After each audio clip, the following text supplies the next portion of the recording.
Experts that drained Canal now beg cops to seal it. Paris is full of canals. One of the most known is Canal Saint-Martin. It was originally built so more of the city could get clean water. It was also used to carry boats full of essential supplies like food. But these days, the canal has fallen from grace and isn't exactly what it used to be.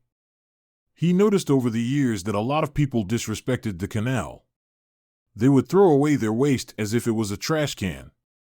He happily volunteered to aid in cleaning it up and bringing it back to its former glory. The canal had a rich history and saw many events throughout the centuries. Tourists and locals alike loved to come marvel at the once great canal. So people gathered from all around when it was announced that the canal would be drained to clean it out. They wanted to see what had been left in the canal over the centuries. The canal had a rich history and saw many events throughout the centuries. Tourists and locals alike loved to come marvel at the once great canal.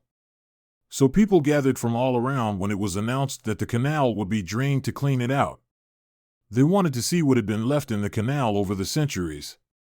Napoleon hoped that access to clean water would help eliminate waterborne diseases, like dysentery and cholera, that were spreading like wildfire throughout Paris' population.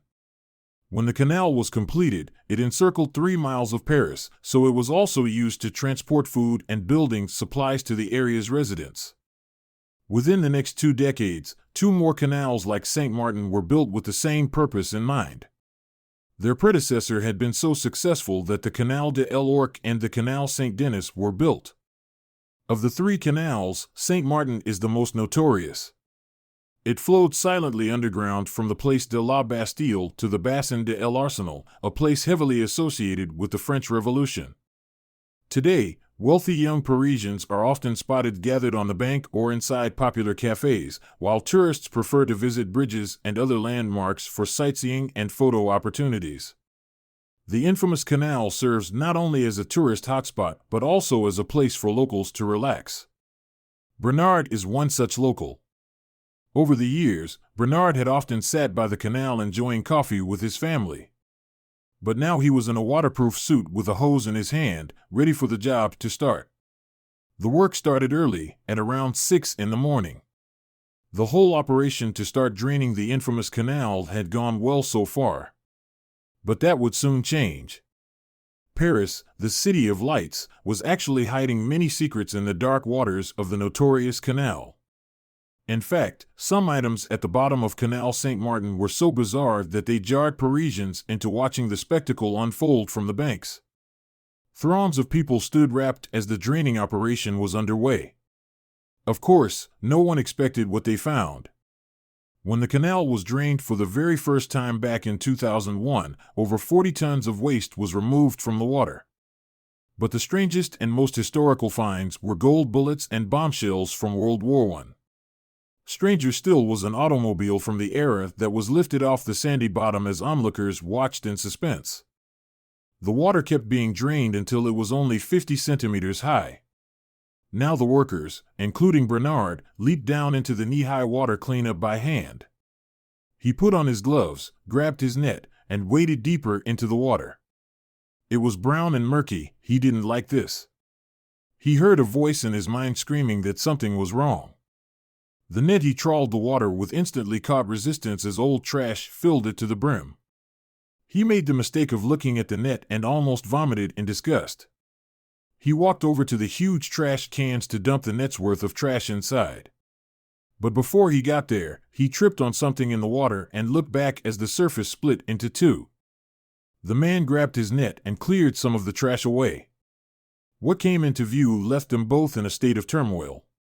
Bernard could just about make out the shape of the biggest fish he had ever seen. Bernard helped the man free the giant trout from a wheel of a vintage scouter that must have cost a very pretty penny once upon a time.